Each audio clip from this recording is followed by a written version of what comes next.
What up, Coordination? How you doing? On the pod today, we are talking Seed Club with Jess Sloss, the founder of Seed Club.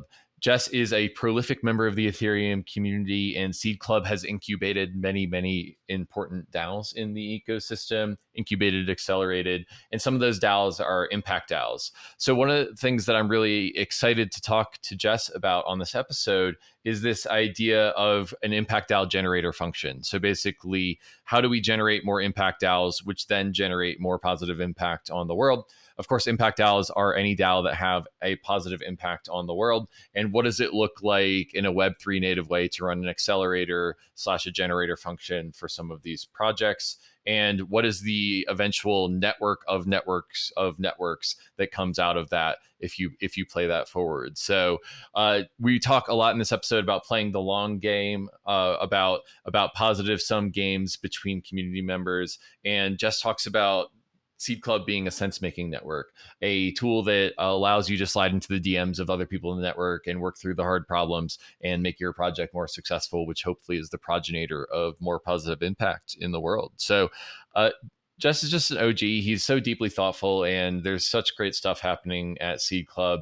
And this is a really fun episode talking about generating more impact DAOs in the world. So I am really excited to bring you Jess Sloss of Seed Club. Enjoy. ReFi summer has arrived, and CELO is here for it. CELO is the layer 1 blockchain for the regenerative finance movement. It's fast, planet positive, and built for the real world. CELO has committed towards producing a sustainable future from the very beginning, and is the world's first carbon negative, EVM compatible layer 1 blockchain. CELO has become much more than a technology, a currency, a community, or even just a layer 1. CELO is a movement to create conditions of prosperity for everyone. You can soon engage with all of this via green asset Uniswap pools on CELO, benefiting reforestation and other regenerative products through the Toucan protocol, Moss, and more. ReFi is also about the health of communities, and Resource Network is creating Bankless infrastructure for circular trade and mutual credit networks to benefit small businesses and local economies, all on CELO. Follow along on Twitter to learn more about how CELO is accelerating ReFi summer for a positive impact on people, communities, and the planet. If you're attending ECC, visit the CELO Saloon to learn about what's happening on the front lines of ReFi from industry experts.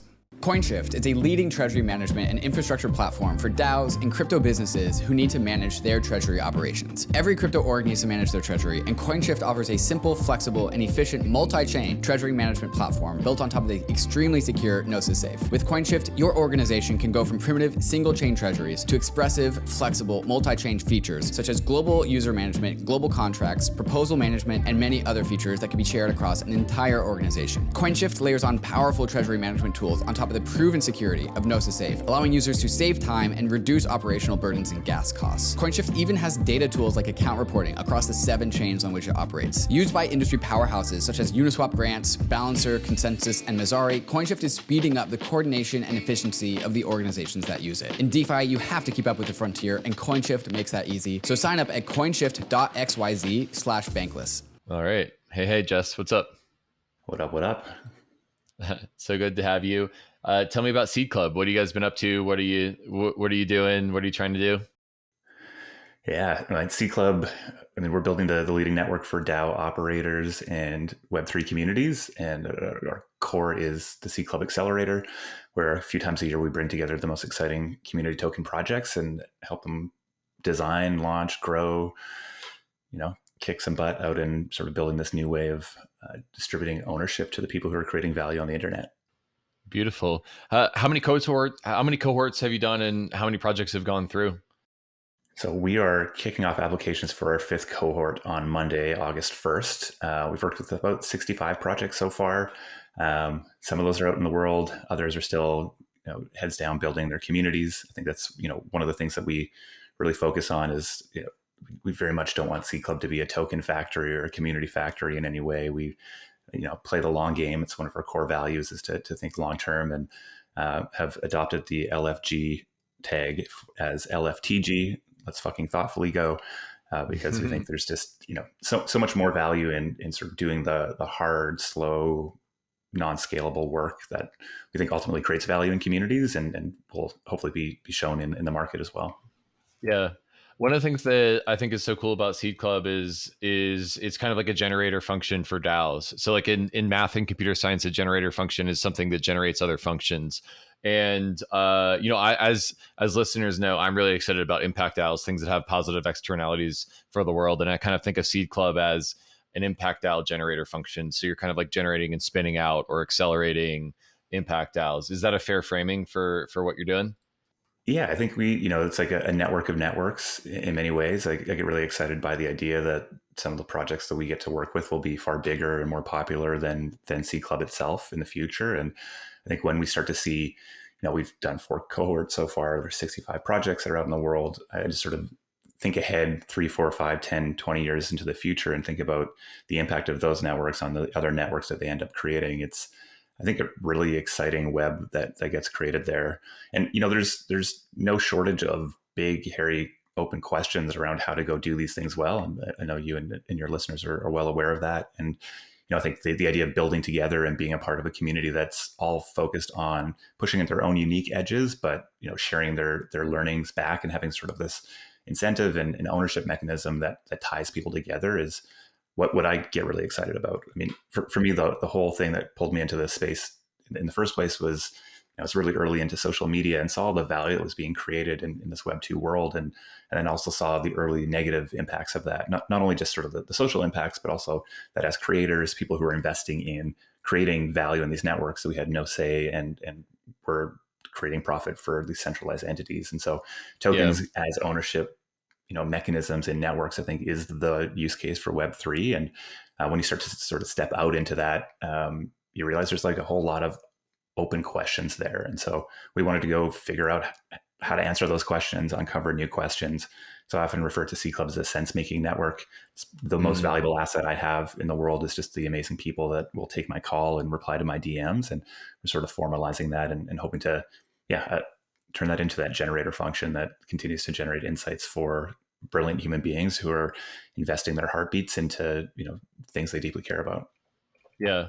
Yeah, I think that, one of the neatest things that happens in this space over time is the relationships that you develop with people who are geographically diverse and skill-wise diverse and in a bunch of different niches and can sort of advise you on what you're building. And it's a very positive sum relationship over time. And, I'm wondering, have you actually have the people that have gone through Seed Club help you build Seed Club? Like you said, it's like a sense making network. So are you in this like OODA loop where they're helping you build the next cohort? Yeah, 100%. I mean, we sort of think that the core mechanisms we're designing for is bringing great people and great projects together. We're opening applications on Monday, which is our process of involving our community and helping to curate, decide, choose which projects join for our next cohort. So our token holders have a big impact on that. But the other side of that is our collaborator network. So these are folks who have deep experience in the Web3 space or in certain aspects of organization building, and we sort of bring those folks together through the 12-week program that is the C Club Accelerator. So very much that collaborator group is increasingly being made up of folks who are alumni who are out there, learning the contemporary lessons that you can only learn by building at the edges. And there's, C Club launched almost 2 years ago, and I think about just the number of narrative switches, new token models, like different ways that we actually launch these things. And I think it's in no way are we becoming more and more clear. I think there's more and more innovation and ideas and experiments that'll be run. And so those people who are running those experiments are by far the best folks to help guide the next batch of projects. Yeah, it's really amazing what a cohort-based model can do. I actually got my start building startups going through Techstars in 2008 and just going through in a cohort-based model and learning about startups together. And there's some of those people are still some of my best friends almost 15 years later. And so I've seen the power of that sort of model, and I'm wondering how you can compare and contrast Seed Club to more Web 2 type things like Techstars or 500 Startups or YC. Yeah, I think there's a lot of similarities, right? Like the cohort model, being able to bring folks together, supporting them through, the network that gets developed in those types of organizations. I like to frame it as, Techstars, Y Combinator are like perfect examples of running accelerators as a firm. And what C Club wants to build is the accelerator as a network. And where, we're recognizing sort of ownership and governance in the network through our token. And so like the basic sort of, I guess, deal that teams enter into when they join C Club is they contribute 3% of their tokens to the C Club DAO. And once they complete the program and launch their tokens, they do get a grant of club tokens back as well. And so we're sort of aligning incentives over the long term here where, C Club has this incentive to not just support through our accelerator, but to help these projects grow. We have a whole cultivation working group that takes those projects that have launched and are about to launch as they leave the accelerator and help support with legal and fundraising and token design and organizational development, et cetera. And then, of course, the people who are in those projects become governors and owners in the Seed Club network as well. And, not only have like the social capital alignment or the intrinsic alignment of wanting to see more of these things work and succeed, but also have, a true say in how and what we do. So I guess like meaningfully, we don't invest capital into these projects, which I think is sort of like the other big difference. And, it's definitely something that we continue to think about. But what I like so much about the space is that the first conversation, when you're starting a startup, like often the first conversation is, how do I go get a pre-seed investment? I need money. How do I go get money? I think in Web3, we have so many new tools that exist to help build that early capital base, whether that is financial or social capital as well. And those conversations should start a lot sooner. So while we do very actively support teams in raising funds or generating capital for their DAO, they have many more tools. So whether that's a crowd fund or an NFT collection or traditional venture capital, going in knowing you have options, I think is important. Right. Yeah. I'm wondering. Okay, so well, actually, let me ask an object level question, and then we can get weird after that. But like, what kind of person should apply for the next Seed Club cohort? And I think you said applications are on Monday. Where can they go to apply, and who should consider applying? Yeah, so accelerator.seedclub.xyz, or give us a follow on Twitter. We'll be sharing that quite often, I think, over the next while. I think we're really interested in the intersection of tokens and communities. So, Web3 communities, tokenized communities, DAOs. We sort of stay away from the DeFi space, as I think there's sort of specific knowledge that's best suited to be driven by folks who are those builders. But the community and culture aspect is a big open space that I think has proven out to be rich with opportunity over the last 2 years, and that's really where we play. So, I mean, we see folks who are launching communities, service DAOs. A number of probably the biggest increase is in tools and platforms focused on sort of the DAO and community token space. And so have wonderful projects like Kali DAO and Mirage that are building more of the tooling layer. And then we're seeing a big interest in DeSci projects, big interest in around sort of this like co-creation of narratives and IP and CCO. And I think what excites me so much about how we structured C Club is that we don't have to have the strongest opinion on what will work. Really what we're looking for is interested, passionate folks who want to, invest their heartbeats in building something meaningful. And the core thing that we're looking for is folks who want to give ownership to their community. So if you're wanting to go build, a central entity that launches collectibles and it is sort of structured in a way that it ultimately will lead to more value extraction from the community, it's probably not a good fit for us. We think tokens give ownership in communities or networks, and those are the types of projects that we want to back. Yeah. Amazing. One of the things that sort of triggered for me when you were saying that is I remember in Techstars, some of the most successful Techstars projects were things that came in and built for the Techstars network that helped them move faster. And so SendGrid was the first Techstars thing that IPO'd, and it's because they made sending. I don't know if anyone's ever set up an SMTP server, which is the email protocol, but it's a fucking nightmare. And SendGrid just made you like ability to do it in one line of code. And their first customers were all Techstars cohorts. And so it's interesting to me that a growing part of what you're seeing in Seed Club is kind of like DAO tooling. And I'm wondering like what kind of cross-pollinations are going to happen at scale at Seed Club. I don't know if that triggers anything for you, but that's what it triggered for me. Yeah, I mean, I think it's interesting because we do see so many interesting projects that come through, and some of those are applying for C Club, others are building tools for C Club projects. But there's a very big difference between say tool builders who are building to solve a problem that they have faced in a DAO or a community themselves versus tool builders that are trying to build what ultimately feels more like a SaaS or a product for DAOs without having maybe that intimate understanding of the biggest challenges that exist there. And so what you end up there is like a lot of like all-in-one DAO tools, or there's no mystery that if you look at the user experience and participating in DAOs, right now it can look from the outside like rather horrendous. There's a whole bunch of tools and mechanisms that are being brought together, and it feels like you're spread out over across a bunch of different platforms. But there's the reality for builders who are building in this space is that there's just so much uncertainty about the future, and that making bets on these all-in-one platforms or these tools that are requiring more of a lock-in or big decisions from DAOs that ultimately limit their optionality in the future is just not super appealing. And so what I'm most excited about is seeing the types of tools that are actually being built either alongside our DAOs, and then probably even more so about the DAOs themselves building the tools that will ultimately solve their problems. And so if I look into the market at successful versions of this, it's Gnosis Safe, it's Coordinate.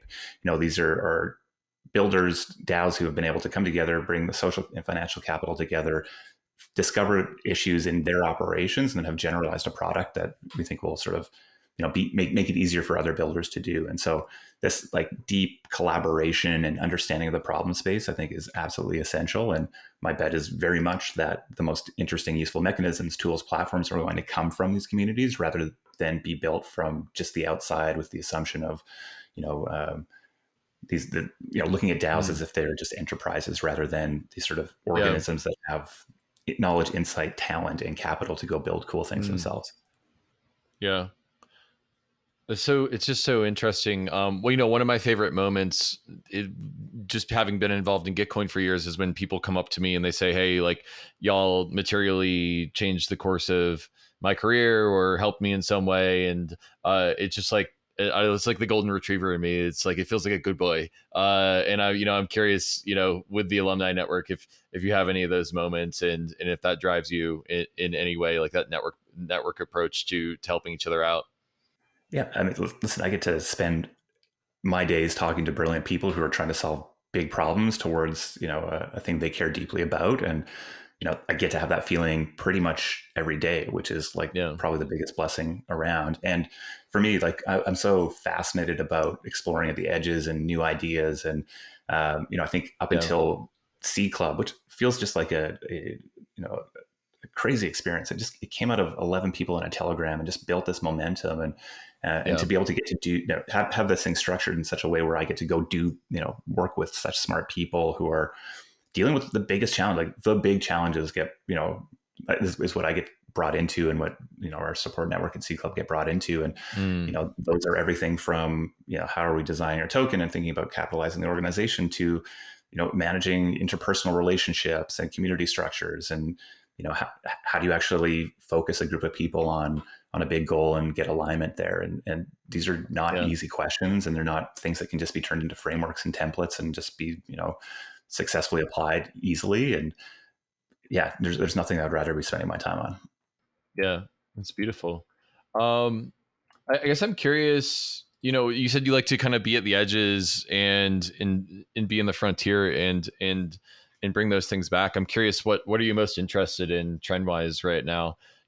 Take me down a weird rabbit hole. Well, I mean, I think like there's been a lot of learning around what is the right community token structure to sort of launch with, or for the early days. And I think, a year and a half ago, that was fungible tokens, and both C Club and Gitcoin, I think in different but similar ways, sort of launched tokens for DAOs that were sort of based on this model of fungible tokens and vesting and distributions and et cetera. And then I think with NFTs taking such an increase in interest over the last 8 months to 12 months, that a whole bunch of new experiments were being run. And so I think our most if we look at back to our third cohort, I would say 90% of projects were exploring launching fungible tokens. And then our fifth cohort, that's flipped. So 90% of them are exploring launching NFTs. And I think there's a lot of insight in there, especially for the earliest days of communities. I think part of that is this idea of sort of ownership in a brand or a meme is more tangible and easy to understand. It reduces some of the challenges around liquidity, both allowing for tokens to have a market, but not a crazy big market, and not requiring teams to spend a lot of time and effort on standing up Uniswap pools.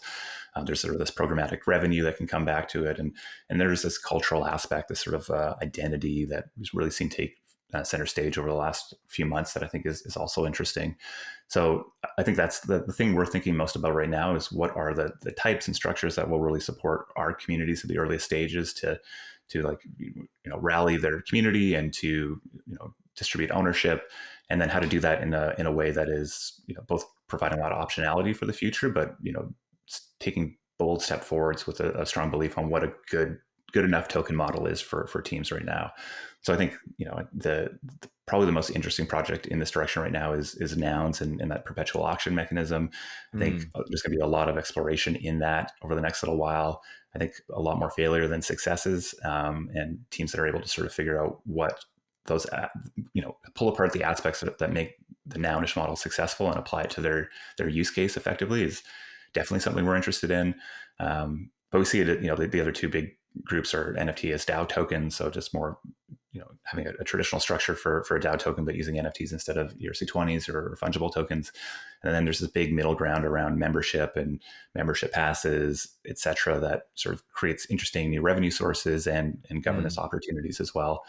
So I think, we'll be leaning pretty heavily into that for this next cohort.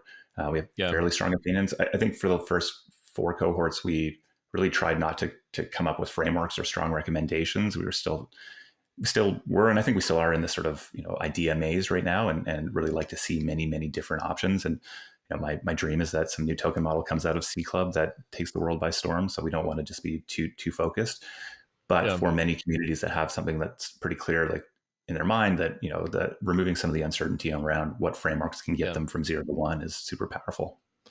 So I guess, I'm curious to pull the thread on this. Like, I think that in Web 2, basically there was 2 models that everything converged on. And one was you sell your users' data to advertisers and you just optimize for page views and clicks. That's one model. The second model is the SaaS model, which is you try to get as many people into a $9.99 a month or something subscription plan, and then you optimize for lifetime value, reduce cost per acquisition, and then you scale. And those are basically the 2 models in Web 2. Do you think that the community, like the model in Web 3, are going to converge on 1, 2, 3, 5, or like a dozen options, or is it too early to say? Well, I think we can see some of that convergence happening right now, but I'd also say I think it's too early to say in many regards. I think like this, the idea of ownership or profit, ownership in the meme or in the brand, I think is one that has been very powerful so far. So whether that is nouns or that is, Aku and sort of the story that's being built there, or this idea of Pool Suite is a project that we worked with, and having executive cards that represent sort of membership there. So I think that's interesting, that like how you actually go and turn that into a meaningful token structure or revenue or ongoing capital creation, I think is the big open question. You can look at projects like Proof, which and Bored Apes, which have sort of run a model, right, which is like launch something, get a whole bunch of interest, launch a bunch of derivative projects. I think there's sort of like a limitation on that at some point. I don't know where that's hit. Maybe we've hit that already. I think like this sort of membership access thing is interesting. We're sort of seeing a blending of subscription with ownership. And then I think like this, again, with nouns, there's this perpetual sort of like, what are people buying there? They're buying, a digital representation of a meme that is designed to propagate itself into the future. And I think there's something really interesting about that as well. And I think these questions that we're asking around community tokens are some of the similar questions that should be asked of the broader Web3 or crypto space as well. Like what are we actually buying when we own a governance token? What is the model that's actually working there? And I think there's a big TBD on all of it. And so, I think I really, one of my big fears is that we start to see something that really clearly works, and all of a sudden we close off ourselves to all sorts of new opportunities. Because I think, the one consistent thing since I've been in the space for the last 5 years now is it changes, and we learn off of previous iterations. And my guess is that continues for some time. Right. Yeah, that's beautiful. Are there any other trends on the edges that you're interested in talking about?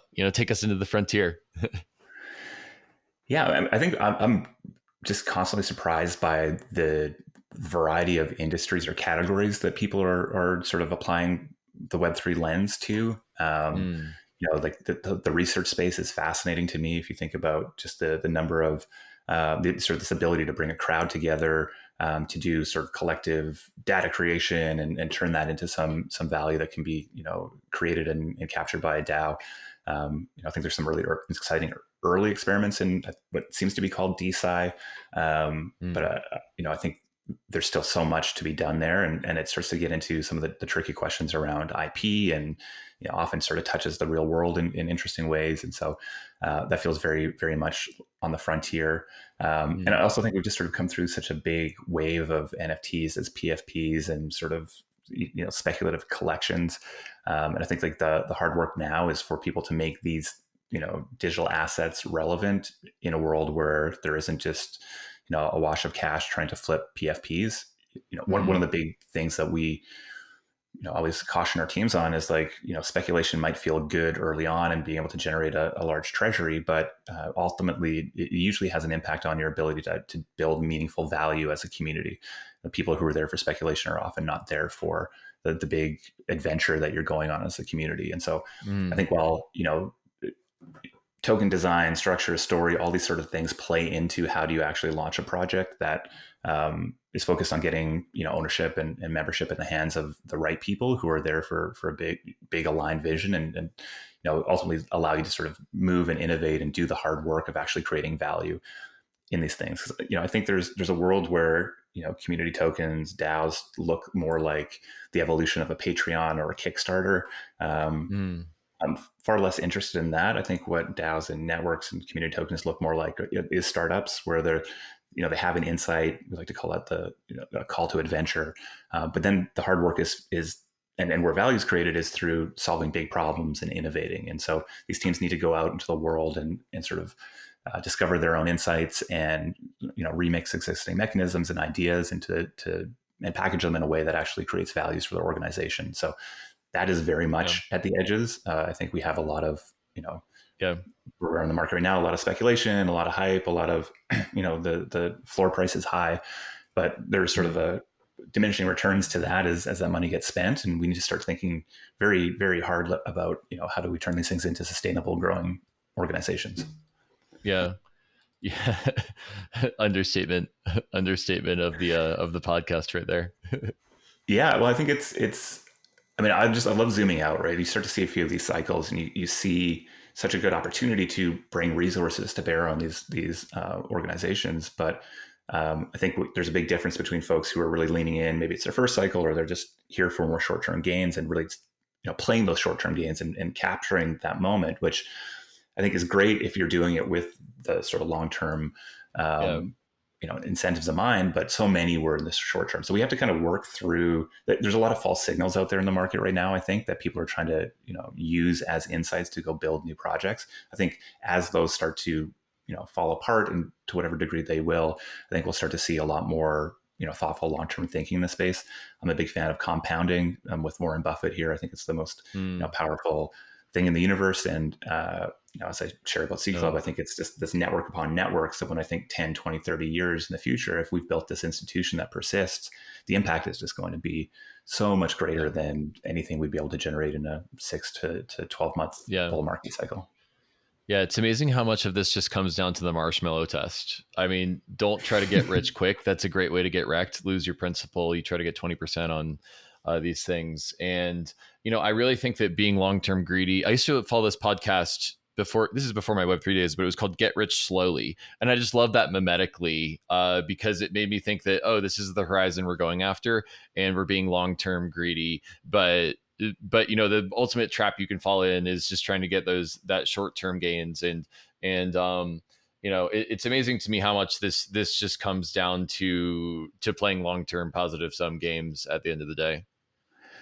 Yeah, I think a big part of that comes down to conviction in the space. And I think there's a lot of folks that come in, in the same way I came into the space. I wanted to buy into the DAO. I wasn't technically capable enough to do it, so I didn't lose my ETH. The DAO? The DAO, like the OG one? Okay. That's why I bought Ethereum in the first place. So it was this like fascination, but also maybe financial return.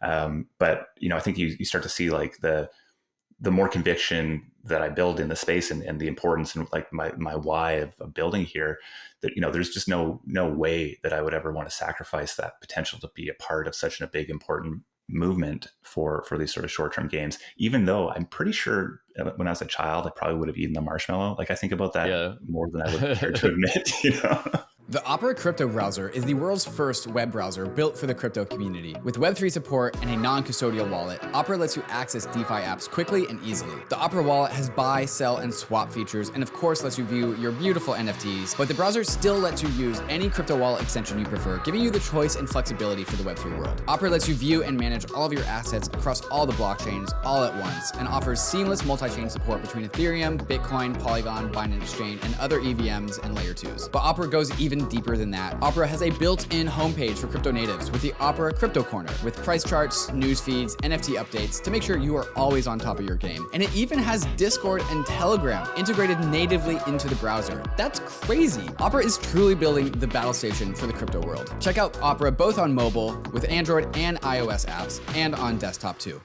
Immutable X is the layer 2 platform for crypto gaming. Immutable offers massive scalability with up to 9,000 transactions per second and instant transaction confirmation. No more gas fees, no more waiting around for your transaction to clear. Immutable's zero knowledge rollup finally unlocks the world of crypto gaming. Immutable X is the only gas-free NFT minting platform with over 26 million NFTs minted, all with zero gas fees. With the power of Immutable, gaming developers don't also need to become smart contract developers. They just need to plug in to Immutable's API and instantly start unlocking the full potential of crypto assets inside of games. This is why world-class companies and projects have decided to deploy on Immutable X, like GameStop, Ember Sword, Planet Quest, Illuvium, TikTok, and many more behind the scenes. So start building your game on Immutable X today at immutable.com. I want to pull the thread of the network of networks that you talked about. So, take me forward 10 years, Seed Club kind of has, I don't want to say tentacles. Tentacles is not the right word, but it's a network that is reciprocal with hundreds, maybe thousands of DAOs. And it's kind of like this mesh network that rises and falls with all of the alumni and people that have gone through Seed Club, and then the people that their lives have affected. Tell me about the sort of vision where Seed Club is maximally successful. Does it look like a network of networks, a DAO of DAOs? Yeah, I think like we often think about how do we sort of display the value that Seed Club creates, because what we very much don't want to do is just put a list of assets in our treasury. Not only does that not capture like all the work that hasn't been done yet, it's just sort of a small snapshot, but it's also like very much the wrong heuristic in my mind. And so this mesh network, like the visualization of this network, I think is really what we'll be leaning into. And I think there's sort of like two main values or things that get me excited about it. One is, I think one of the core models that most DAOs will roll out is some sort of incubation or accelerating type of product or service or working group, right? Like if you've brought together people on a big adventure and you have capital and you have this ability to get things seen, a very natural thing is to use that value to help support other projects that are in, working towards a similar adventure. And so we see this early on, even with like our projects like Krause House, which are on a mission to buy and operate an NBA sports franchise and are taking a bunch of small steps towards that.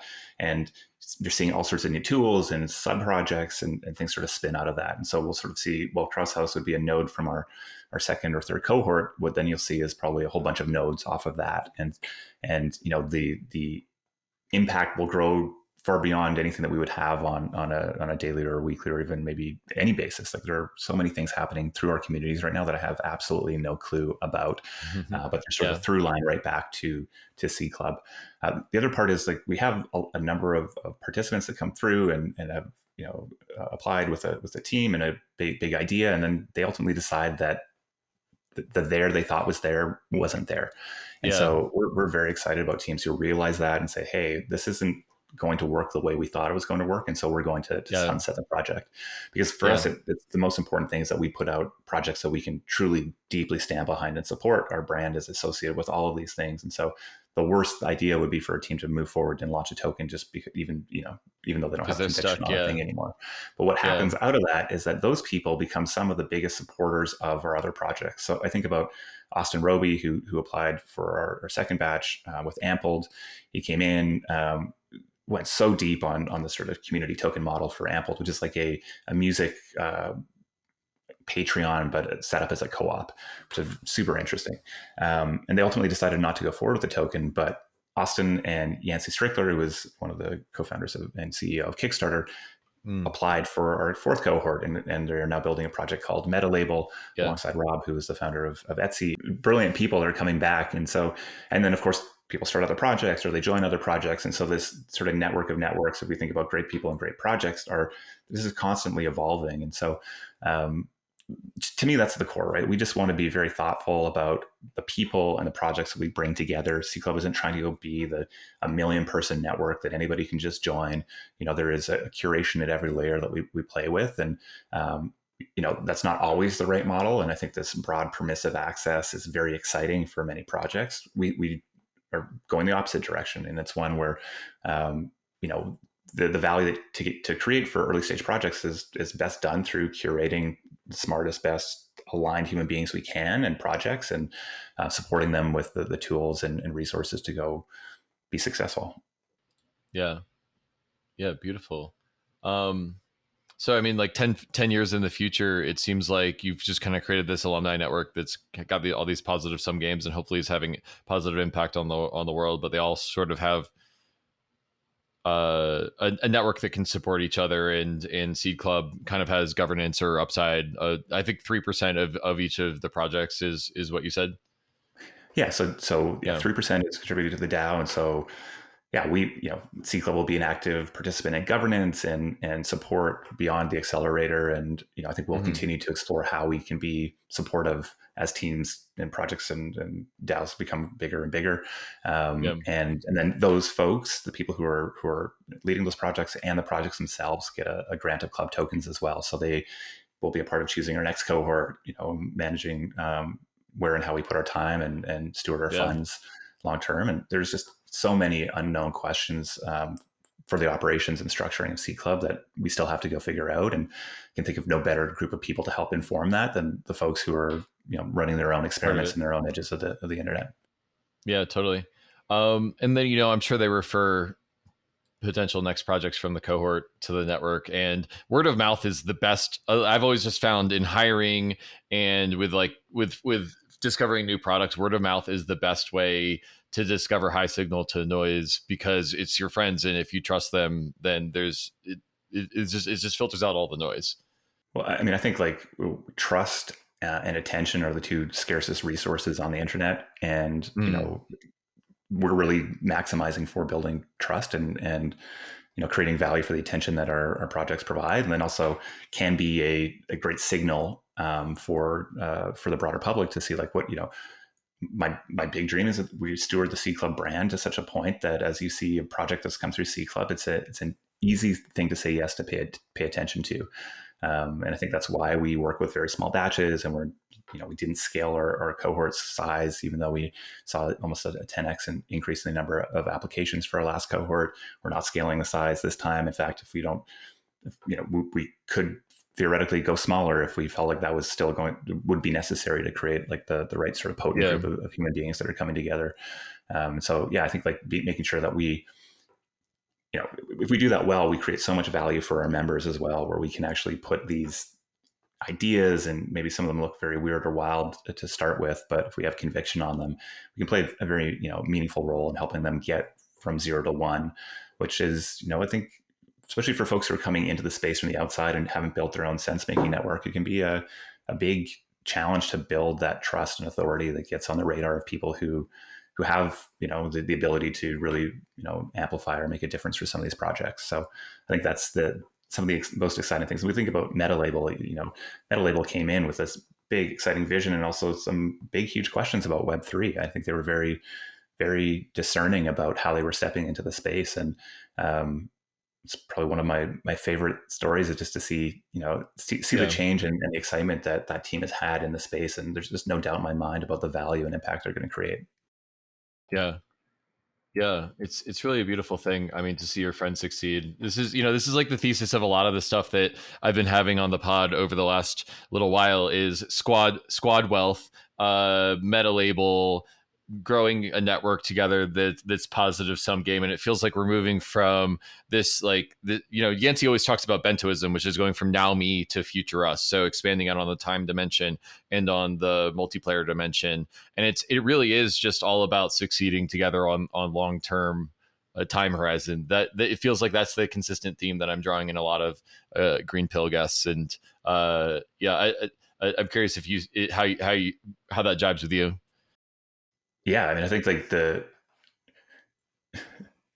as well. I think there's this sort of part of human nature that, and I definitely sort of feel as well, where it can feel like you want to be competitive, and that there's sort of this we so much of our or at least my lived experience is one that's sort of defined by scarcity in different ways. And I think what is so interesting is how often the lessons come to show that by being open, by being supportive, by really trying to lean into, I love that now me and future we idea is not only a far better and more fun way to live your life, but also leads to more opportunities and success, however you want to define that, whether that is more connections, relationships, wealth, opportunities, etc. Like this, building these networks of people that you just vibe with and you want to see succeed, and they want to see you succeed, is just like such an incredible asset and like superpower, I think. And so 100% on board with that.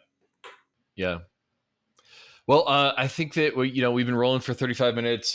We got maybe 10 or 15 left. I'd love to just open up the aperture of this conversation towards really whatever you're interested in. I think that you're on the frontier, and you could probably guide it. So is there anything I didn't ask that you want to jam on? Yeah, I think one of like it's been so interesting to see this DAO meme really take over for the last little while. Like it's got a lot of momentum behind it, and it's sort of entering into the point of conversation right now where it's, I think, getting more mainstream-ish, early mainstream attention. And with it comes all these sort of like very obvious criticisms that I think many of us that are in the space already are very clearly understand, but I think are sort of even within the builders of the space sort of misunderstood. And I think a big one of those is around sort of like the organizational and operational structure that exists in these communities. And I'm curious actually in your thoughts here as well. And I think this sort of early sort of thin version of the meme that people get is like, okay, there's this huge, wide, flat, hierarchy-less organization that has maybe a token and has some incentives, and they're going to go out and solve big problems. And it's very easy to pull that apart because you go, well, very tough to make great products if you're trying to design based on consensus. How do you ensure that the tragedy of the commons or free loader problems don't sort of completely destroy your operations and your effectiveness as an organization? And on and on and on and on. I think there's haven't we already solved all these problems with the company structure? And so I think like the most interesting conversations I'm having with our alumni projects right now is sort of going from, I don't think that belief that there's we're very clear in at least our worldview that just a pure flat structure can be challenging to navigate early on in DAOs, and that some structure is important, but I think most teams sort of underestimate the importance of structure in rolling out operations and actually doing the important thing, which is building momentum and ensuring that these organizations sustain over the long term.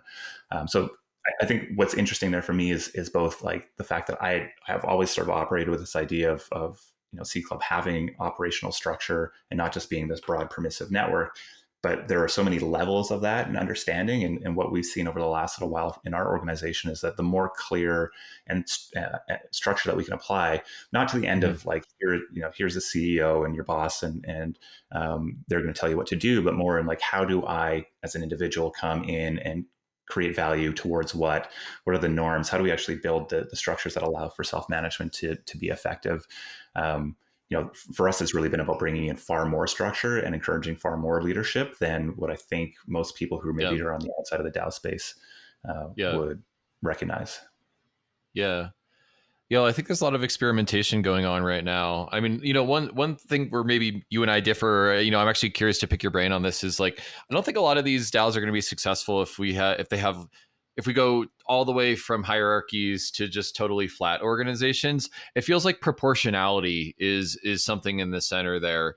And I'm wondering how you think about proportionality, because, there's really a lot of nuance in that people if they're in a role in which they're really crushing it and delivering a lot of value, I think that you need to have that proportionality of outcome and governance control that routes towards the A players that are in the right roles, and like B players who are in the wrong roles should be moved out of it. And you can't have that in a totally flat organization. You need to have a proportionality in that. So I don't know, the organizational dynamics as you move away from hierarchy get way more complicated because you have to build this peer-to-peer mesh network of feedback where people are honestly sharing feedback and receiving feedback from each other and evolving forward. And I think proportionality is a big thing there. So I don't know if there's any trends you've seen, but that's what I've seen in the Gitcoin network.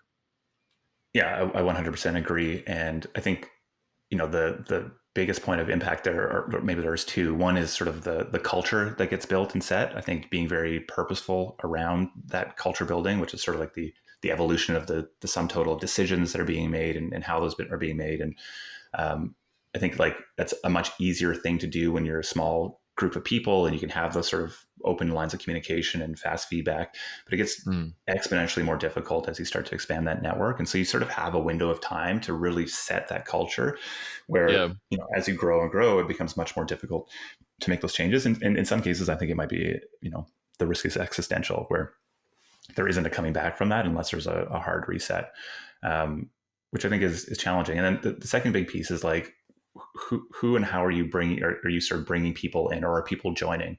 And I think like for networks that are aiming to be more flat and have no hierarchy, like the you sort of need to move that.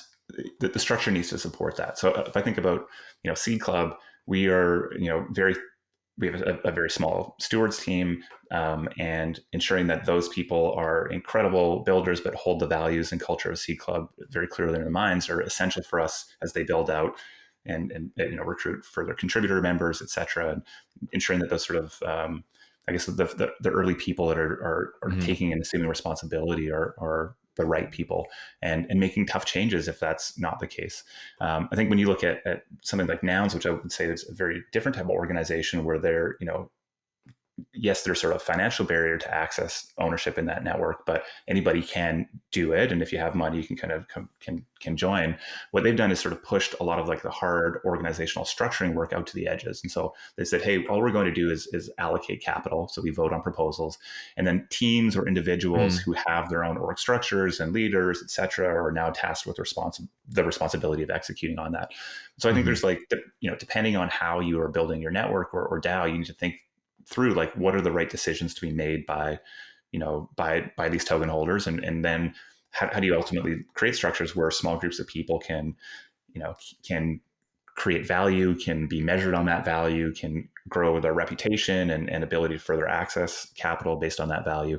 I think there's still a ton of work to be done in the Nouns ecosystem on this, but I think that's maybe one of the most interesting insights. I think Brian Flynn tweeted, Nouns moves the ability to rug away from the founders and to the contributors. I think it's just like an interesting flip. Yeah. Well, just even using that word, and I like just even using that word creates such an adversarial dynamic to me, but I could appreciate that we're at least taking that and pushing it out to the edges. Well, and I think what's interesting is like when you look at how that community is deploying capitals, it's very much being done.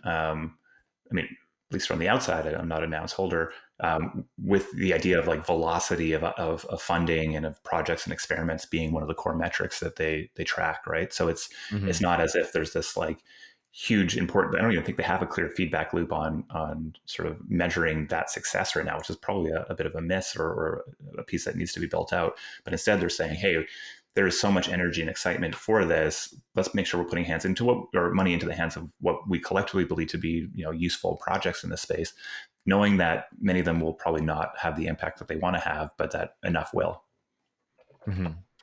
Yeah. One would hope with the law of large numbers that enough will. I think it's an exciting open experiment, right? And this is the thing that gets me so stoked in the space is if you're running a project in the space, there's every week or month new mechanisms come out that you have to really look at and see, like, does this materially change how what we're doing will get done? Is there sort of a new type of category that's being designed here that we need to go play in, or that we should adapt from in some way? And so this idea of I think of DAOs as one of the DAO that we're building at Seed Club as one of our products. Right? We need to think through and evolve the mechanisms that ultimately support the development of the Seed Club network. And I don't think the knowledge and structures that we have today are going to be the ones that persist fully into the future, and the ability to sort of innovate and stay up to and incorporate the best parts of the projects in the right way, I think is probably the biggest challenge and opportunity for folks that are sort of tasked with that part of DAO building. Yeah. Oh man, it's been so great to chat with you about Seed Club. I just think that what you're doing is so cool, and it's so pro-social, and it's like I'll start from the thesis that I wanted to have you on the pod was generator function of impact DAOs, and if these projects are creating object level impact, then you're sort of like generating that and at scale and over time. I can't wait to have you back, let's say in like 2024, and talk about all the alumni and how it's gone. So thanks for coming on the pod, man. It gets me so excited to think about what 2024 and 2025 looks like. We're huge fans of Gitcoin and of yourself as well in this podcast. Thanks. So really great to be on here. And I see collaboration in our future, and we'll continue to look for great ways where we can come together. Cool. Well, I see coordination in our future. Little slight change in framing there. But both. We could do both. We can collaborate and coordinate. I'm really interested in. I've no longer involved in leadership at Gitcoin DAO, contributing from the edges. But I wonder if there's a way where Seed Club and Gitcoin DAO could work together in some way, because I know that Gitcoin grants is where a lot of projects in the space go for seed funding, and so is Seed Club. And so I wonder if there's kind of a way of sharing, not deal flow, but up and coming projects between the two DAOs. And I can only wonder out loud and in front of all of the podcast listeners what that looks like. But maybe something will come together over time between the two communities. Yeah, I've definitely been thinking about that a lot as I've seen some of the conversation online in the last little while. And I think what we want to do is make sure that we have like the human capital and the knowledge to sort of support teams in the hard work of going from the idea to building a meaningful organization in the space. And we can get really good at that. That's the type of value that I would be very excited to see how we could bring to sort of similar ecosystems. Yeah, I almost vision, and I'm just wondering out loud about this, but I can almost imagine that anyone could mine the Gitcoin grants data set. Once it's grants 2.0, it's totally decentralized. You could mine the grants data set of, okay, what are the top up and coming projects in the Ethereum ecosystem through Gitcoin grants? You funnel those into a Seed Club application, and we just pass those off into Seed Club. And Gitcoin incubated an incubator in kernel also, and I think that there's also an opportunity there to sort of be a progenitor of projects that go through both accelerators. And so yeah, maybe that's what the relationship will look like over time. But in the meantime, just looking forward to vibing with you on regen stuff and impact DAOs, and we can take it from there. Yeah, I love it. Folks are applications are opening on August 1st, but that also allows for people to come in and actually see who's applied, add comments, help upvote, help us choose the next Seed Club cohort. So if you want to get an early look at some of the most exciting, DAOs and community token projects, you can do that. It's at accelerator.seedclub.xyz. You need to hold 10 club tokens to participate, but we'll make that pretty easy for you if you're looking to do it. So yeah, thanks, Kevin. Really appreciate your time, man. Yeah, definitely. Okay, so you can go to accelerator.seedclub in order to apply. And then where can people find you online? What's your Twitter handle? I'm that tall guy, and Seed Club HQ for the Seed Club account. I'm really. Okay. I mean, did we meet in person briefly? At MCon? Yeah. I don't actually know who's taller. I'm not flexing it on my Twitter handle, but then obviously I am. I don't know, Kevin. If it says it on Twitter, it's gotta be true. yeah. You're definitely LARPing taller than me. But we're looking forward to seeing Seed Club grow. And thanks again for being on the pod, Jess. Appreciate it. Thank you.